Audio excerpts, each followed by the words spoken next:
हमरानी तू ही मेरी चाहत तू ही फसाद हो।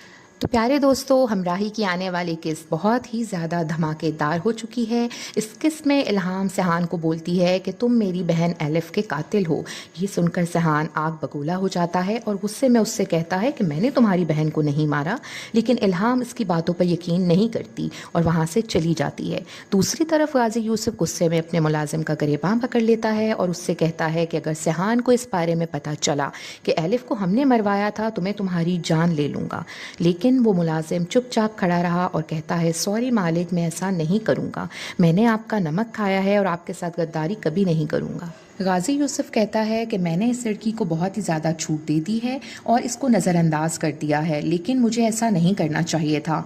अब मैं ऐसा नहीं करूँगा, अब इस लड़की का काम तमाम करके ही छोड़ूंगा। और वो अपने मुलाजमीन से कहता है कि इल्हाम की मौत भी एलिफ की मौत की तरह होनी चाहिए और किसी को पता नहीं लगना चाहिए। और ये सारी बातें चंदा छुप कर सुन लेती है और वो परेशान हो जाती है और जल्दी से सुरैया आपा को बताती है कि मैंने अभी अभी गाजी साहब की बातें सुनी हैं और अब मुझे बहुत डर लग रहा है कि कहीं वो इल्हाम मैडम को जान से ना मार दें।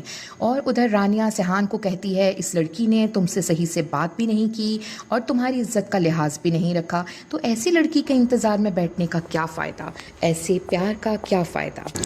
तभी सहान ये सुनकर काफ़ी परेशान हो जाता है और वो इल्हाम के पीछे भागता है, जो कि ऑलरेडी बहुत दूर जा चुकी होती है।